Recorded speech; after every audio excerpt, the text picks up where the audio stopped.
I don't even know where to start here. So the last couple episodes have been truly groundbreaking for the Mandalorian, and a lot of good things that came out of it. So, would you initial reactions? What did you think of both episodes, Ollie, and what where do you think everything's going from here? I mean, they were obviously. I mean, I thought they were really good. And again, I think people think, I think every episode's good, but Yeah. these definitely were. I'm super pumped. It kind of started with a little bit of the Bo-Katan episode, right? But I started to get the feeling that like we were actually, it's the first time I felt rewarded for knowing a lot of canon. Does that make sense? Yeah. Because as much as I'm not like a hater of the sequel trilogy, I enjoyed them, but my biggest complaint, which you've heard me say a million times, is, I put all this effort into, and you did too, new canon, into reading all the books and, everything short of, every comic I've pretty much done, you know what I mean? And to really get no reward or payoff for that knowledge, you know what I mean? Nothing really in the background that was super like, oh, I know what that is, you know what I mean? There was really no payoff. And so now, even though The Mandalorian has had some small payoffs, it still felt like maybe they weren't going to go all the way, right? Yeah. Like we weren't going to see like Thrawn and Ezra and stuff like that, and we may not see it in this episode, in this series necessarily, but we got a Thrawn name drop. We got Bo-Katan. These last two episodes, we get Ahsoka, we get Boba Fett back, Fennec Shan back from the first season. We get Tython. I could go on forever, right? Yeah. So now I'm starting to feel vindicated for having a lot of information on what, like, all this background Star Wars knowledge, you know what I mean? Because it's starting to matter that a little bit. So these last two episodes are just kind of, going even further into that kind of situation. So I'm pumped. And I will say, as a side note, just real quick, I will say I have always been not a Boba Fett hater, but like, I think me and you are kind of the similar, but I've always been like, Boba Fett's cool, but I've never been a person that's like, man, I need more Boba Fett. I need Boba Fett. I was like, if he died in Return of the Jedi, he died in Return of the Jedi. It is what it is. You know what I mean? But now after seeing him, he's a badass. And he's pretty cool. We confirmed that he's a Mandalorian. I'm sure we'll get into all this stuff. So that answers a lot of those weird questions about, oh, is Boba a Mandalorian? It's like, well, kind of, we think. You know what I mean? So, yeah, that I think they've been really good. And then I haven't even really touched on Ahsoka. I just mentioned it, but that's awesome. I thought it looked awesome. I was not taken out of it by Rosario Dawson. Like I thought I might have, not because she's not a good actress, just because she's the first person playing like an alien and a character, and I know her from other things. You know what I mean? So that like I was worried that maybe I'd see Rosario Dawson as Ahsoka and not just see Ahsoka. And I couldn't have been more pleased because she was great. You know what I mean? So what was your overall feeling? Well, I was gonna say what. Actually, I'll save it. But overall, yeah, I like both episodes. I really thought they were the bright spots of the season. I still think the Bo-Katan episode was a little bit better than the Ahsoka one, and I think maybe I'm just a little biased. But and also from a reveal standpoint, I guess they're on the same level in terms of canon. Obviously Ahsoka in that episode, you had the Thrawn reveal and everything, which was kind of cool. Right, didn't even mention Thrawn. Yeah, yep. Yeah, so that was really cool. I don't know, was Thrawn a mention on our board or was it an appearance? We can get to that. Thrawn was a mention. Yeah. Okay, so we both got points for that then. I'm assuming. No, you got 10% on that. And you got 0? Yep. You bitch. Well, I mean, all right, we'll get to it at the end of the season. But we can go over I think that's the only one. What about Fennec? What about Fennec Shan? We didn't do Fennec Shan. We did Fen Rao, the Mandalorian one, the second. Yeah. I think. Well, let's do it next time. I want to see your reaction so you can see it when it's up. but we've gone a few. We have Ahsoka and we have Boba Fett. Well, no, we already had that one. Ahsoka, So Thrawn, and yeah, I think that's it right now. We'll save the Palpatine thing to the very end. well, that's not implied there yet. That's what I'm saying. I mean, it is, but okay. But yeah, we'll see. We'll see if there's any more to it. All right. I mean, I thought the thing was that he has to actually say his name. No, it was hint of Palpatine, which is still arguable. Let's see what happens at the end of the season. Yeah, I'm sure it'll probably go towards that now. But well, with the Thrawn thing, I think a lot of people, and I think incorrectly, but I mean, what do I know? I think a lot of people think Thrawn is who's telling Gideon what to do. I don't think that's the case, but that's what a lot of people are thinking. So, but those people, are they like, did they read the books, or are they just going by the TV show? Because I could see it from a TV, like if you've only seen Thrawn in the TV series, I could kind of see that, like just being like, right, they made him much more of the enemy in the TV series. Yeah. Worse in the books, like just from what we know, I would, of his character. Of his character, he's not as I guess, right, as much of a villain as he's kind of an anti-hero in a way. Yep. So anyways, yeah, so I love both episodes. Boba Fett, obviously badass. I thought all the action was really cool. I thought the choreograph was awesome. Cinematography was really good. And like we were talking about before, like, I did see some complaints about, it was like a fan film or whatever with, how they were shooting and stuff. But I mean, I don't understand where that's coming from. I think honestly that comes from, I think it comes from the shots outside, kind of in they're on a hillside, right, but outside, like in the sunlight, like that's kind of I've seen there was a couple fan films that have been made like in areas like that, where there's like just like a like kind of on hills with like grassy bushes and stuff. And I think what happens is it makes lazy. I think one of the things that happens, because I noticed it, I didn't think fan casty filmy, because like some of the stuff's just way too good for if you've seen some of the fan films. But the only thing that does look weird in the bright light like that, with all like brushy, hilly background, is lasers look kind of funky a lot of the times. If the laser is shot in a way where you can, like, the laser's almost on like the blue sky, it looks, because it kind of disappears, you know what I mean? Because you're against like a bright blue sky, and lasers, I think, can look funny sometimes. And I think that's a lot of what it is. I don't really understand what about it. I read it was more the angles, like where the angles were for the cameras. I thought it was really cool looking. I thought that was really neat. It felt like you were there. So I thought it was better. I liked it. Because I felt very visceral in, like, especially with Boba, with the like Tusken Raider thing, when he's just bashing them in, like you felt like you were right there. You know what I mean?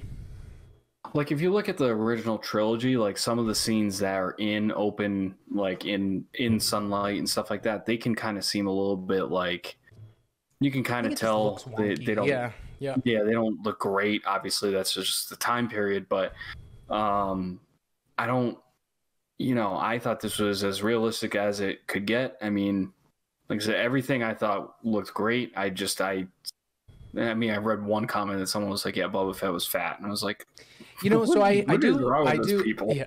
So I have an interesting thing on that, because it is, there is very much like Boba Fett, Tamora Morrison, right, is a bigger guy, especially, he's not even a bigger guy. I should take this back. He's not a bigger guy like in the traditional sense, but he's a bigger guy when you compare him to, when you're comparing him to like what the original Boba Fett was in Timothy Oliphant, right? Who are the last two people we've seen wear Boba Fett's armor. They're both string beans, right? And Tamora Morrison's what, 60, 55? Like he's like an older dude. So he's not like that super like slim build guy. You know what I mean? He's just not. Right. But I will say this. This is why I thought it was cool. I was afraid when at first it seemed like he was going to put on the armor. I did have that thought in my head because you see so many of these like normal people put on like fan cast, you know what I mean? And they just look like cosplays, right? Because they're just not in super good shape. I thought the design that they went with, where he kind of kept his big like bulleted belt, and he still kept like the robes. You know what I mean? I felt like it made it look good. I thought it looked really good. I thought he looked like a badass. I thought it was pretty unique. Yeah. Yeah, I thought so too. I mean, it makes me like his character more because we haven't really seen a ton of action from him. Yep. See like all the gear. Those are all like Legends things too. Like that he had the knee things and like all the different stuff in his van braces. That was really cool. Yeah. So it was great to see that, and just the coordination between him and Fennec Shan, just like she was badass too. That jumping shot was pretty cool. Yeah, like in the scene where she was just like caught on the hillside and they were all surrounding her and she's just sniping them from hip fire. Shot. Yeah. So like I don't know what everyone is expecting that is critical of this episode in that sense. It's just like I mean, like I said before, I think there are people that just watch Star Wars to criticize it. You know what I mean? At this point, I think there are people that used to enjoy it that because, unfortunately, you know, for right or for wrong, and you can be critical, that's fine. But I think at this point, because they've been so jaded by the sequel trilogy, even though a lot of them overall like Mandalorian, they're still like wicked jaded about everything. You know what I mean? Yeah. So they just see anything they don't like. You know what I mean? So it is what it is. I mean, yeah, I mean, the only thing I would say that I thought was kind of interesting was this episode was only 30 minutes long. I kind of, you know, I mean that's pretty much the only complaint I have is, you know, why are these episodes so widely, like one episode's 50 minutes, the next one's 30? It's kind of like, it does seem weird. I mean, I know that Game of Thrones had different episode lengths. But I don't remember. Netflix at least is usually consistent. I think the thing with Game of Thrones too was I felt like they started. I think the difference was I feel like Game of Thrones started with like 35-minute episodes or 40-minute episodes, and then when they changed how long the episodes were, they went longer, right? Yeah. Whereas like I feel like The Mandalorian has gone like the other way, have gone like a long one, a super short one, a long one. So you don't really know what to expect. Whereas like, you know what I'm saying? Yeah, I think the short episodes seem too short. This one was action packed and a lot happened. And this one was the first one that was shorter actually in length that didn't feel super short. But it is. At the same time, if you look at it from a plot perspective, it's like, it was quick. Yeah, they just like sit on a they sit on a friggin' hill, and you know, so I mean, but sometimes it's almost like if that's I guess that's the weird thing. I think a lot of times they're caught in between. It almost seems sometimes like they're caught between whether to do an episode as 2 episodes or to make it one, because this one, like, even though it was short, it got everything it needed to do on Tython done. I didn't think anything felt rushed in this one. I would even argue that maybe there was a little delay in this one with the how many times is Mando going to go back and try to pick up the Baby Yoda from the pick up Grogu from the thing? Like, you can't get in there, dude. Like stop trying. You know what I mean? Like I'll give them 2, right? First one, you know, you get knocked back, and then the second one you go for it because you just need to. But the third one was kind of like, dude, like you can't get in. Like it's just, you know what I mean? Like, so I don't know what's coming next, but like a good example is I think you could have made 2 and 3. That was the passenger, right? And then the Bo-Katan episode. Those 2 I feel like could have been a really good long one episode. You could have cut out a little bit of the excess stuff on the ice planet with the spiders. You could have done that like a little bit quicker, maybe a little less dialogue. And you still could have gotten the same, I think you could have gotten the same results. And then you could have gone really for the full Bo-Katan episode and you still would have been at like what 50 minutes, 52 minutes. Yeah, but you know, could have so also, yeah. And the other thing too is, I think that's kind of when someone pacing is kind of, we talked about this, that it kind of doesn't help with these episodes that are kind of like short and they're long, and it's kind of like it kind of hurts the pacing in a way. So like if you do condense, like you're saying, like if you condense a couple episodes into one and make it more consistent around, like say like 45 50 minutes, right, you can get more content out of it. Now obviously there's a story and everything, so we don't know if what else is out there, but just from that perspective, it's kind of like, right, it would make it flow better in that sense. Because it again, it's just like this episode was just like, yeah, there was one battle and that's it, and that's just, which is fine. I love the episode, don't get me wrong. I'm just saying it was just really odd to see when you're looking at the episodes. It's like, oh, last episode 47 minutes, this one 32. right, What the hell? yeah, no, I hear you.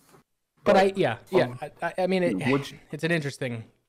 It's interesting, and I like to look at it at the end of the season, because then you can actually go, oh, well, these two could have been. But I think, I don't know. It's a weird mix, because I think I'm still suffering. I said this last year. I think I'm still suffering from my expectation of what the show is being like a 5-hour movie, and what it is, where it is more episodic based. Right? There is this plot. It's been better this season, I think, like this overall plot going on, but it's contained within weekly episodes. I just don't think I've seen something like this, right? Like, I think all the stuff I tend to watch is either very strictly episodic, where there's no overall plot, you're just watching episodes, right? Or it's literally like Lord of the Rings, just cut up into hour segments. You know what I mean? Like there's an overall plot line, like Game of Thrones, right? Yeah. And I think it's in the middle. And I don't know that it's not good. I think it's just odd, because I just don't think there's anything else like it. Yeah. For me. I don't know. Does that make sense? Like, it's caught in between wanting to be just like a weekly thing that whatever happens, and there's no like giant plot, but then there is a giant plot. You know what I mean? Yeah, I don't know. I mean, I want the giant plot. That's just me. Me. I do too, but like I'm saying, no, I know. It's just a weird format for it. I feel like they're sticking more to that. There is the giant plot. We're going to give you the giant plot. It's here, but it's coming in small bite-sized pieces. Not everything is going to be the plot every week. It's weird. I really don't know how to explain it. I guess my thing about it is that I always compare it to Netflix, in the sense of, like, when you watch a Netflix show, like, yeah, certainly there's filler episodes and there's episodes that you can kind of just throw away. But the thing that Netflix does have right, I believe, is that they hook you, and the episodes are consistent time-wise. They're always consistent, and it keeps you into the show, where it's like, it's not so episodic. I mean, I'm 100% with you. I just don't know. It is uncomfortable for me. But at the same time, it's like, I just don't know if this is like, are we witnessing like the future of like cool stuff? Like, this is how TV is going to be, or is this like, is this just awkward? It's going to always be seen as like kind of awkward and in between. I don't know. Right. It feels awkward, but I think I'm also conditioned to the Netflix, like we're talking about. I'm used to the way that's been delivered, because that's been big TV for the last 5 years, 10 years, right? And this is different. Right. So that, I mean, yeah, we'll have to keep seeing. I mean, it's just, maybe they're still just trying to figure it out. Maybe it's, or yeah, like you're saying, it's a different format. They're trying to make it like kind of awkward in a way for some reason. I mean, there was still cliffhanger, obviously. There's still cliffhangers, which is good. So it's not like they're leaving us with nothing. But, I mean, like episode 2 was probably the only episode I was like, where are we going with this? Like, right. The ice. Yeah. And I think that could have been Yeah. Well, we'll see at the end of the season. Yeah. Kind of like episode 1 and 2 with season 1. Like, those 2 episodes could have been combined too. So, but yeah. Anywho, so, Typhon, but by the way, was that was the first canon appearance, wasn't it? I think so. There might have been a mention. I'd have to go back through all the books. Somebody would know. Someone might have said it. not like a mention. I meant like that's the first time we're seeing it in canon per se. Yeah. And it is interesting because there were a couple things that came up. One, there's kind of like this thing that possibly I think it used to be in what they called the deep core, which is in like the middle of the galaxy, but it's kind of, I think it was pitched as it's kind of tough to get there because of because there was like, I don't know, like all kinds of weird shit there. So it wasn't exactly a place that everyone like you could go, right? Like easy to get to. But they did like a weird thing where Fennec Shan said something about like when the Empire showed up, like, oh, well, they kind of control the Outer Rim or whatever she said. And she didn't say necessarily it was in the Outer Rim because it could be taken as like, I thought the Empire was gone and the New Republic was controlling all the way to the Outer Rim. So like, of course they would have the deep core. So it'll be interesting to see if they put it there. I did think it was a little odd that, because from my recollection, and it could just be legends and they just haven't mentioned it a lot in canon. From my recollection, I thought that Tython was a little bit more like a place that was lost to history and wouldn't be somewhere that you could just like she goes, go to Tython. I didn't think it was like kind of that kind of thing.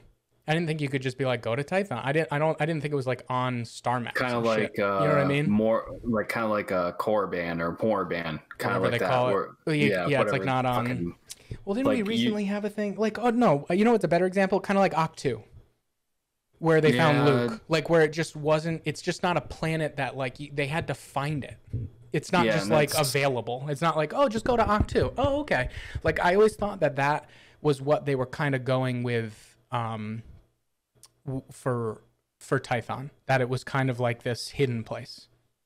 You know what I mean? And clearly it's and right now it's not. So that it's fine. It's not really like a big deal. But I would be hard pressed to think that, you know, the upcoming High Republic books and media, I'm sure they're going to dive into that planet. I mean, I purposely was reading Dawn of the Jedi. I just started it last week, which is Legends.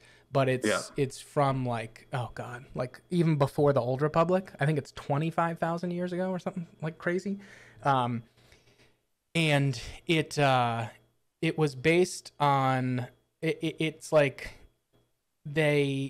it's almost pitched as like there was like a being or like a group of people that sent a bunch of species, right? Like a bunch of everyone around, because there's like Twi'leks and humans and there's like a bunch of different species in the show. And they sent a bunch of people to this deep core, to the Tython system. And they this was like before like interstellar travel. So they figured out how to jump and they basically jumped. And then they were like, all right, go for it, for lack of a better, you know what I mean, thing. And it was like, they kind of like lived there and that's where the Jedi Order started. And they were kind of stuck there. So it was, I don't know. It's interesting. I haven't picked up anything that like I wanted to see on Tython. You know what I mean? That I was keeping an eye out for. Other than maybe the two moons, which have been talked about like in Rebels, where the Ashla and Bogan by that the Dai Bendu thing. Yeah. The moose looking thing.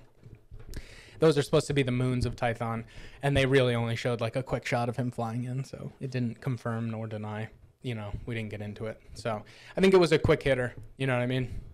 They added it and they kind of, there is some of that stuff, but that's the kind of stuff that like, that's a perfect example of something that the sequel trilogy could have done and refused to do.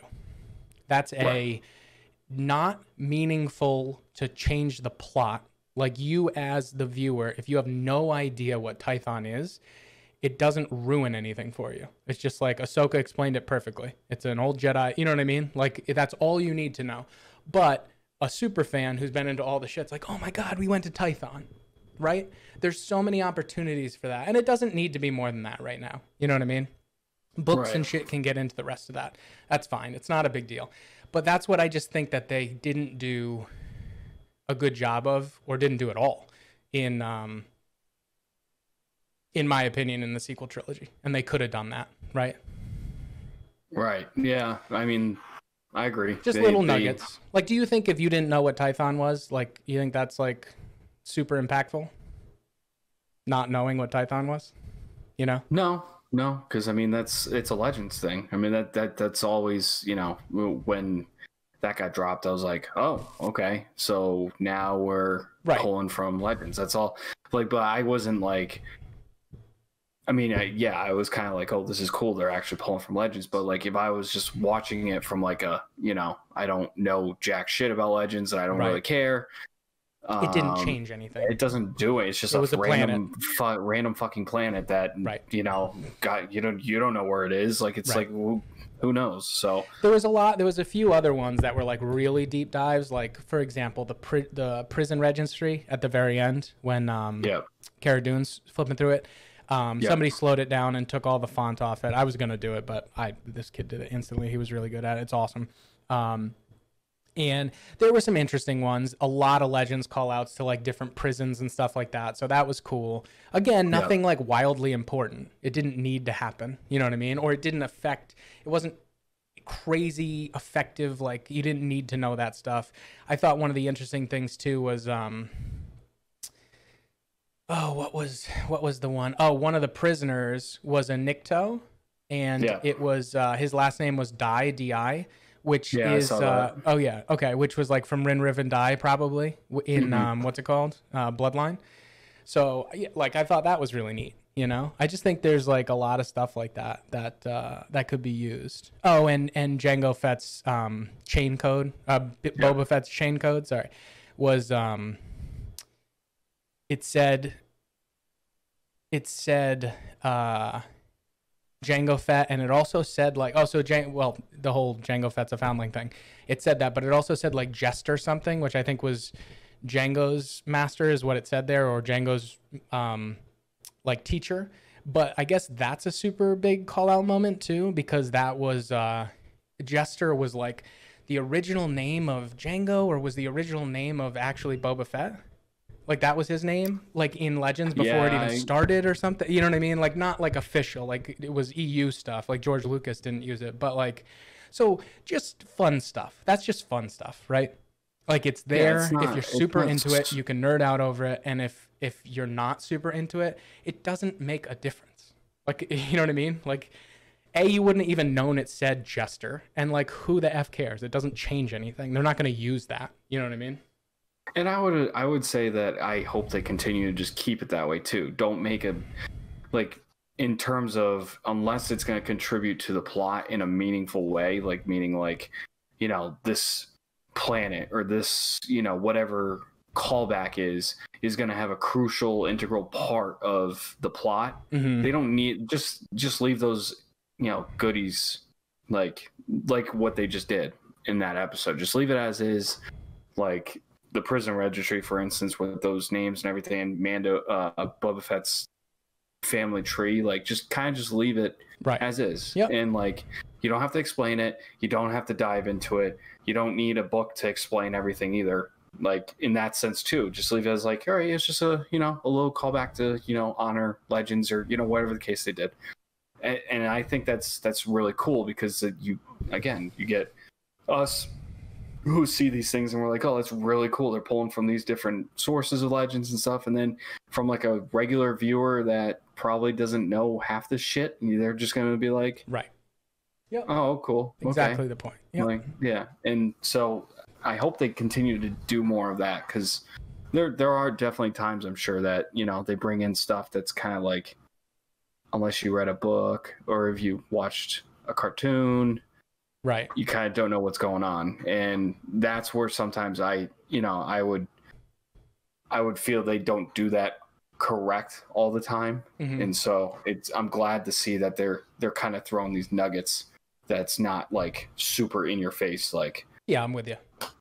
You know, you got to read 8 books to understand to have one any name. idea what's going on. So like Typhon, I can't talk like that. Just that, it's like, if you read Legends, great. If you didn't, it's just another random planet.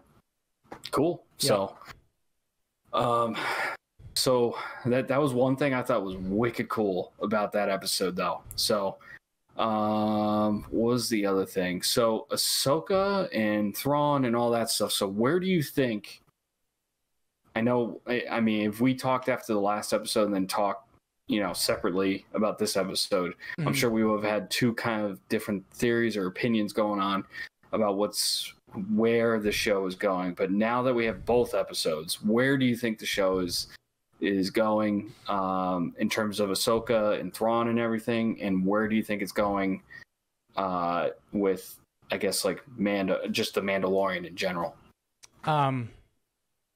Yeah, so I really don't know what we're doing in this season, if that makes any sense. Like I'm really not sure where the Thrawn thing fits in. I don't think we're gonna get any Thrawn. I don't think we're gonna get any like Palpatine or Snoke. I think this season, if I had to guess, my best guess is this season is all to do with Gideon. Yeah. And it's going to circle around. I feel like Gideon has to be defeated in this season. I don't know how.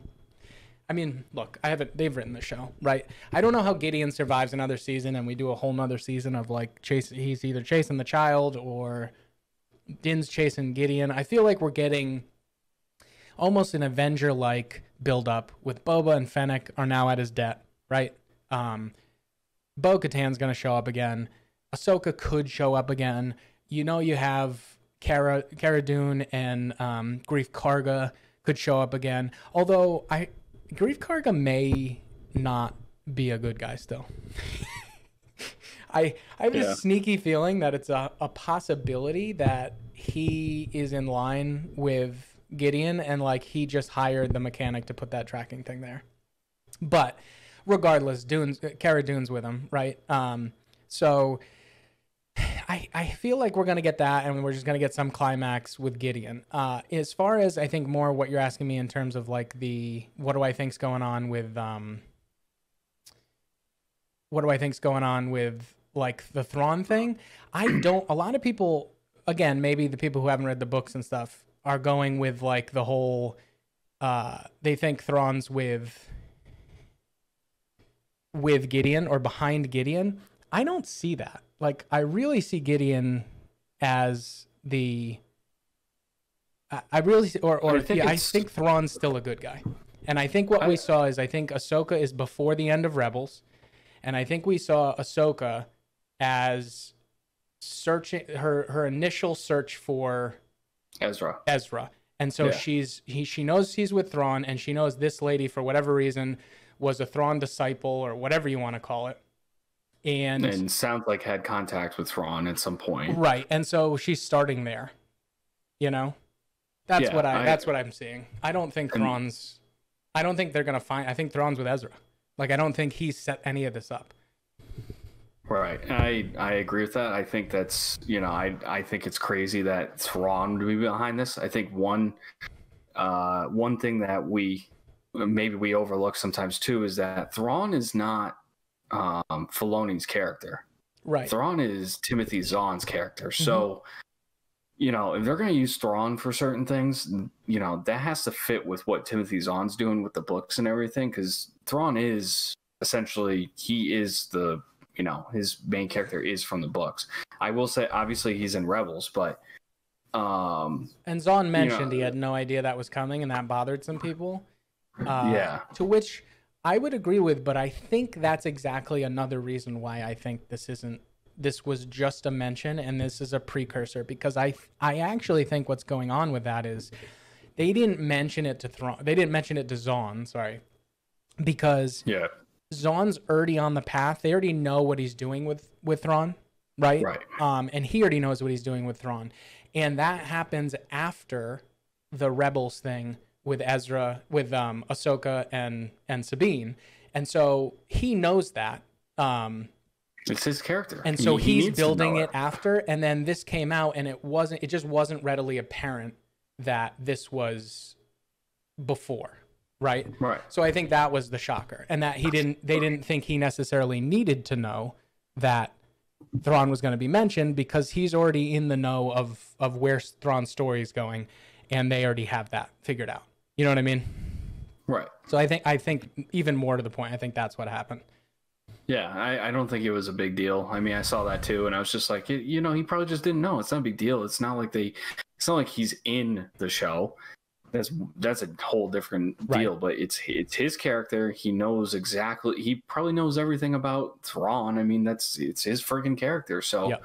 I don't think they're gonna pull a fast one on him and be like, yeah, you know what, we're gonna put Thrawn in this show and doing this, and like they're not gonna do that. He literally created the character. Right.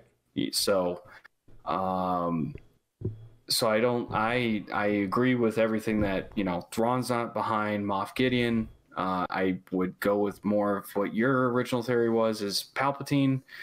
Mm-hmm. Or so we think. Or so, yeah, some version of that. So, yeah. Something like that. Who knows? It could be even. It could be just for himself. No idea. But First Order could be could be starting up. Yep. Could be Ray Sloan kind of thing. Yeah. I mean. Yeah, Ray Sloan's still there. Yeah. So she's I just don't see it as Thrawn. I see it as Ahsoka going after people who used to work for Thrawn or were associates of Thrawn as her start for the search to Ezra. And that's what we saw. And we're probably not going to see Ahsoka again. That's my. So. Yeah. The only thing that makes me think it is, didn't the actor for Gideon say there'd be a lightsaber fight or something? But maybe that's what he was referring to. Well, I thought he said he gets to wield the spear, though. Yeah, true. I thought he said he gets to wield. Maybe it was like a compilation of things where he said he gets to wield the darksaber a little bit, and then there's lightsaber fights. So those two things together make you think, you know what I mean, him against another lightsaber. But maybe it was, you know, slightly taken out of context in that way. Well, this show. So yeah. So So me personally, I don't think Ahsoka's coming back. Yeah. I think that was set up for a new TV series. Mm-hmm. I think she's truly going to be in a series that's probably going to be searching for Ezra in a way. I think that's what that whole like name drop of Thrawn is. I think that's just a call out for that, because it would take too much away from the show as it is. Like, if the show's called The Mandalorian. Right. And we're going to go full force here. Right. We're going to go into left field with finding Ezra and Thrawn and all this shit. No, that's a different storyline. Yeah, 100%. You can't. So I think that's the only time. We might see her one other time, maybe. But my gut feeling is the Mando and Moff Gideon at some point are going to have a battle, and it's going to be between Beskar and the Darksaber. Yeah, that's cool. I think that's because it's, again, the show is The Mandalorian. It's not Ahsoka and The Mandalorian. Right. So, yep. That said, 100%. I am very, very intrigued on Baby Yoda. I don't know if you noticed this. I'm still calling Baby Yoda. Grogu is such a weird name. Oh, see, I like it. That was the other thing we didn't even touch on. Yeah. Grogu. Yeah. We didn't even touch on that. He was raised at the Jedi Temple and all that. And yeah. Interesting. Maybe that's where your Quinlan Vos stuff comes in. Maybe Quinlan's the one that took him. Maybe. Yeah, because I mean, we don't know what happened. I mean, Quinlan Vos, we don't know if he's dead or alive. He was on that list for Vader, so Yep. Who knows? And then now you got Boba Fett, so you know, and Vader had Boba Fett looking for people on that list. So, I believe that's what was in the comics, right? Am I wrong on that? No, I think pretty sure Boba Fett was trying to track down Jedi and stuff, wasn't he, at one point?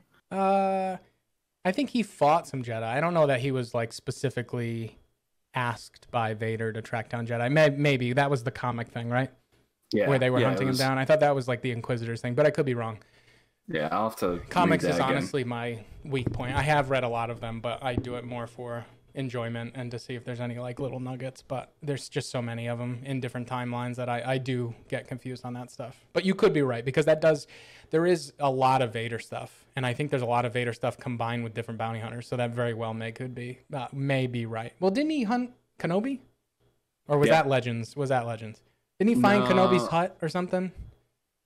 Well, he figured out Luke Skywalker. I mean, maybe that's what it was. Right, in between the show. Right, okay, he fought Luke in Kenobi's hut.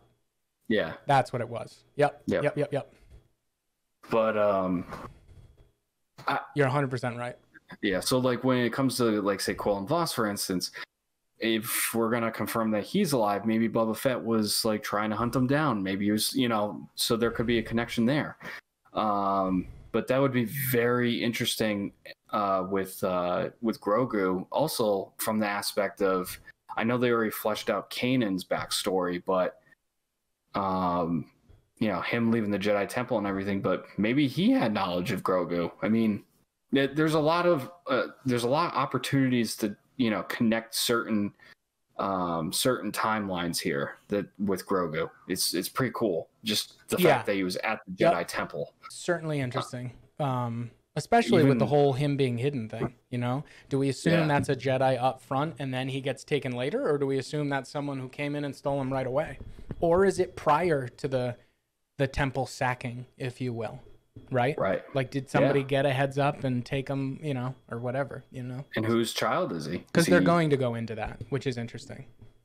Who is he? Yoda's child? Is he? Yeah, it's interesting too. Yeah. I mean, I feel like no, only because Ahsoka could kind of read his thoughts, and I think she specifically says the only one I knew was Yoda. I feel like there would have been some connection there, that because they said he was trained by many masters, so it wasn't like he just showed up. You know what I'm saying? So like, but who knows? This is Lucas's whole special character, right? So maybe they're literally like born of the Force. Maybe they have no parents. They just, every once in a while, one is introduced into the world. Like, there's no home planet, there's no nothing. You know what I mean? They're just like celestial beings. Yeah, kind of like the gods of Mortis. They're just like a humanized version that's come to, maybe, maybe they're the true, there's no chosen ones, but maybe they're the ones that are brought there to bring balance to the Force when there is going to be a dark side push, So, but I think we'll find out a little bit more about at least his escape from the Jedi Temple. Yeah, I mean, and that would be cool too. That might be, that there might be more of a flashback with, everyone's saying like Hayden Christensen and everything. Like, I think obviously that might be more related to Kenobi, but there you could throw him in there too. I mean, if there's any sort of flashback towards the Jedi Temple, and when he's massacring everybody. I mean, that's a possibility. What I was trying to get to earlier though was in the prison cell, the music that was playing. Oh, the Kylo thing. I just saw that. Was that cool? It's interesting. They do. No, I feel like they do a lot of that stuff. I actually I picked up on it before I actually saw it online. Oh, okay, good for you. Well, I was like, I had to listen because it was the stormtroopers groaning and getting thrown into the walls, so I didn't like. No, I even on third listen had to like go, oh, is that it? Oh, okay, yeah, it is. Well, and Kylo Ren's theme is very distinct in the sequel trilogy, so like when I heard that, I was kind of like, wait a second, I've heard that before. So people, I was like, that's not. Sorry. Like finish your point. I didn't know if you were going anywhere with it because there's another thing. No. Okay. Because there's another thing related to it. Did you see this whole blue butterfly thing? Yeah, I saw that too. I have no. Dude, I know pretty much every theory out there because we're into it and we read the Reddits and stuff. I actually never heard this. I did not understand what this whole blue butterfly thing was. I had to look it up. I'm all for connections, but this is one of the wackiest connections of all time. It's from a fucking comic. Like it's not even a comic. It's like a kid's show that's like for like 1-year-olds. They're like balls that roll around. So where it comes from is there's like, I forget what it's even called, dude. It's like, so take Resistance, and like if that's for like 10-year-olds, this is for this is for like my son, for like a 2-year-old. It's like they're all like balls with heads. They all look like BB-8 kind of. Mm-hmm. And it's just like a fun kiddie story, right? I don't even know if it's probably not considered canon, but maybe. And it's just like an episode where like Han and Chewie are somewhere and Ben's like little and Ben's like catching blue butterflies. And so they're like, he caught blue butterflies, Baby Yoda or Grogu saw blue butterflies, so Ben is actually alive somewhere in the world between worlds waiting for Rey kind of thing. It's like, I mean, look, I'm all for crazy theories, but this one, I was like, wow, all right, that's interesting. I was like, that's a stretch. I've never heard of the blue butterfly thing. I am gonna just throw it out there and just say that's bullshit. And secondly, this is the sort of stuff it's interesting to talk about it, but this is the sort of stuff where this throws your casual viewers away. If that is truly, I know it's not, but I'm just saying. And if it is, there's going to be way more that connects it, so that's not important to it. You know what I mean? Because this will be like a super early sign that's just for people. It won't ruin anything. But yes, this is a stretch. There's a lot of. Well, it's not that. It's not even just that. It's just even the Vader connection. Like, you know, Vader had butterflies when he was meditating in the fucking comics. And that's kind of. I saw that thing too. And that thing too, I'm kind of like. I feel like people said that the blue butterflies represent the light side of the Force because they've been in other stuff too, apparently. So it's just like a Force call out, is what someone was saying. Like that this area is strong with the Force, if you will. But I think because they were on Endor or something. I don't know. See, that's the thing. Like, that's such a small thing that's like. It's not a very. We do crazy theories, but like I try to base everything in like 7 facts. You know what I mean? Like my Gideon, my Palpatine Gideon theory is not going to be exactly right, but like how much like I've pulled from 7 different sources things that all line up. You know what I mean? So like. It at least has a lot of backup, not just one thing, right? Right. I mean, I'm a little less harsh than you. I appreciate all theories. I think they're fun. I think there's a lot of people who are really into the Reylo thing, and I think the Ben thing in the future is cool. If you want to have someone who really knows Star Wars touch it, like a Filoni, and do a neat thing with it, fine. But this one, the blue butterfly thing, I think is just kind of like... That is a thin line on the board where you pin and pull the thread. That is a thin thread. Yeah, I have a hard time. I think it's just the Force. I think that's what it's saying. Like, this is a special place. It'd be cool. It's cool to speculate. Mm-hmm. It's just the thing we kind of have to remember is the main product of Star Wars, unfortunately, is movies and shows. Everything else is not, and that's when like stuff like this where it's like, oh, the blue butterflies. What is going on with my screen? Oh, there we go. The blue butterflies, then that's connected to Vader. So like he had blue butterflies, so that means it's this X, Y, and Z. It's like, all right, time out. They're not going to go down this road. That's just too. They have to explain it more if they're going to go anywhere near this. They cannot.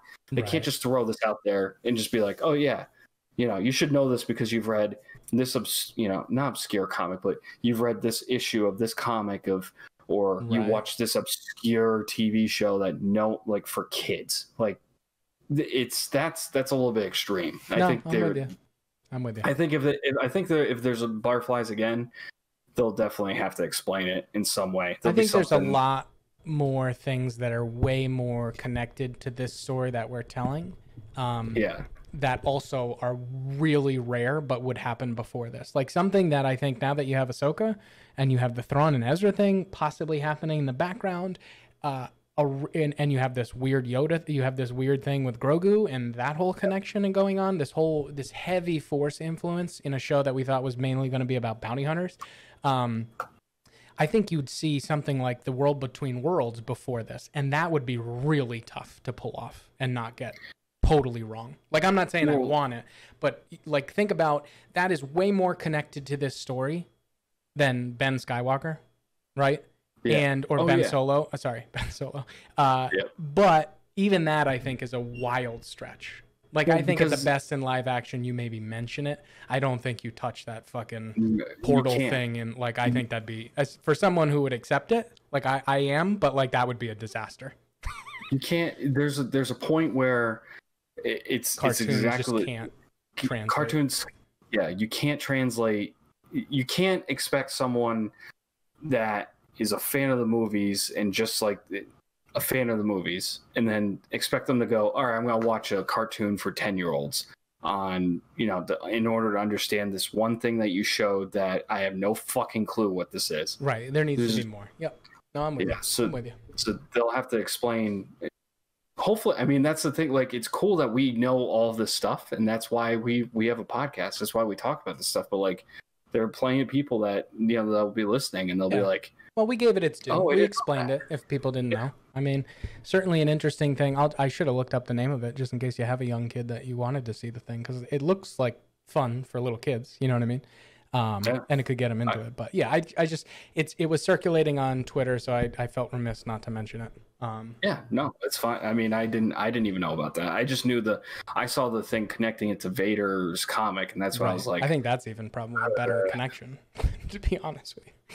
It's a better connection, but even then they would still have to explain why is that connected to Vader? So sorry. No, what were you gonna say? I was just gonna say, did you have anything other major points, or because I did have an ending that I wanted to do. So did you want to get to anything before the ending? I know 2 episodes is tough because we didn't talk about Grogu till the 45 minutes in, which is crazy. Well, the only other point I was going to make too was that, so with the Kylo theme and with what he was doing, and then also based on what Ahsoka said with, he's attached to the dark side kind of thing. Well, the dark side kind of. Yep. So part of me now, and hear me out on this, just because I know we're big on the Palpatine theory, your theory. And I don't know. This it's interesting because that he could have a dark. He could go dark. Yeah. I mean, well, he definitely has a dark side. Oh, absolutely. As does every Jedi, but his is definitely pitched as more of a childish innocence where he doesn't control his emotions. Right? He's scared, so he gives into the fear, and he does dark side stuff. You know what I mean? I think it's kind of one of those things that you can't come back from it if you do it too much or go too far. He clearly hasn't gone too far yet, but it's definitely hinting that it's there. Well, not even close to too far yet. I mean, look how dark Ezra went with some of the shit he did in Rebels, and he came back. You know what I mean? He was a douchebag. So for I think a few episodes. I think we have a while to go, but it's hinting that it's there. 100% it's there. Yeah, no, it'll be interesting to see what goes. I mean, like I said, the Kylo theme kind of just stuck out. It was just like, interesting. Yeah. Why is it going down? Why are they playing something similar to that? Why, just, small nugget that's just like, it makes you wonder where is it actually going? Definitely cool if it lines up with something later other than just dark side. You know what I mean? Yeah. It'd be kind of, I hope it wouldn't just be just like, oh yeah, it goes dark side and then, whatever. Right. It's just, I feel like it's going to be more in line with what your theory is along and with the cloning and everything. I feel like that's clearly that's where it seems like it's going. So with that, I'll hand it back to you. Yeah. So I just want to finish up on a total theory based. I don't even know what you'd base it on, but what do you think, or who do you think Grogu saw in his meditation, or what do you think he did? You have any idea? Oh, no clue. I don't know. Do you want me to lead you off to give you some ideas to work with? Why, do you have an idea? No, just some thoughts so that you can bounce off your opinions of what I saw and what I've heard. And I honestly haven't looked at anything online related to that scene, so just fresh out of the gate. I haven't. I actually haven't read anything online. I just have seen people saying who do you think he did reach out to or whatever. Well, I mean, in my head when I was watching it, I was thinking, well, the only Jedi really around right now are Luke and Ahsoka. I mean, she's not technically a Jedi, whatever. Right. And Ezra, technically. We don't know if he's alive. He could be dead. We don't even know. Yeah, I would say at this point, Luke is the only Jedi alive. Yeah. And because any that have left, if your boy Quinlan's still alive, I don't think he would classify himself as a Jedi anymore. Most of them that left, you know what I mean, that ran away, I don't think are holding on to many Jedi-like traits anymore. You know what I mean? And the other two I would throw out there that I kind of, they're left field, probably not even there. Cal Kestis is a good example. Yeah. From Fallen Order, because we don't know what happened to him, so and who knows? Seer. Yep. No clue. Mm-hmm. And then actually you already said Quillen Voss. So Quinlan, yeah. Quinlan Voss. So I don't know. Besides that, I don't know who you. I don't know. What do you think? What was going through your head? So some of the way that it threw me off because it was very blue, but the way that the stone kind of worked with the circle and there was like etchings in the circle did feel a little bit, again, the blue throws it off, but it felt a little bit like the World Between World portal kind of things that are very circular from the comics. I don't think that's what would be happening, or if it is, it's more of like, I don't think it's a portal for him to go there. It may just be the way it communes him with all Jedi kind of thing, like almost like there were Force spirits that could talk to him at that point, like again they would Yoda have could to pop explain. in. You know how Ezra goes in first and talks to Yoda? Yeah. Like almost like that kind of thing, like but without doing the graphic of him going into the thing. But yeah, I think it's very much like what I was originally thinking before it happened when Ahsoka said go to the Seeing Stone. I was like, oh fuck. I thought maybe that would be how Gideon finds him. I knew the tracker and everything, but I thought maybe that would call almost to like Palpatine, because she said he would send something through the Force, and if there were Jedi out there that would come looking for him. Most of the stuff we've heard of the Force is like, if you send out a giant beacon of Force, if you're able to, or project with the Force, anyone that's adept with the Force can spot you, right? Because that's what all the Jedi did constantly after Order 66. The ones that survived, they suppressed their Force use so that they couldn't be identified by the Emperor or Vader, right? So I feel like just shooting a beacon into the sky is the best way to have like also Sith like Darksiders come after you too. So that was of interest. I don't think it matters now because he's in Gideon's hand. I guess it could be, they're not going to do this, but I guess it would be kind of fascinating if there was some loose dark side user out there that came to the call and actually ended up, it almost was like a 3-way fight where like he ends up killing Gideon, but he wants the child. He doesn't give a shit about Gideon. He doesn't even know who Gideon is. You know what I mean? But yeah, I don't know. I think Luke's probably your best chance, because if we're being, I don't know, if we're being 100%, Luke is really the only one I think you can term as a Jedi right now, because any of that, like I said, any that survived to this point past Ahsoka, like Quinlan or Cal or Sarah, and maybe Cal and Sarah are a little different because they were kind of trying to be Jedi still in a way. Right. But Ahsoka left. She may be one of what Jedi should have been, but she's not looking to become a Jedi again, right? Like she doesn't necessarily need that mantle. She's not looking to study that. You know what I mean? Right. Luke, I think, is the only one that wants to be and is a Jedi at this point. So, but again, the Force thing, that doesn't mean that only a Jedi can see it, Right. But it would be interesting, Maybe that's what, in a weird way, maybe that's what starts Luke out into searching for stuff. Maybe he heeds that call and goes there but can't find him, and then he's just that kind of sets him on his way, on his path to find other Jedi things or whatever. Yeah, that could be a possibility. I mean, it's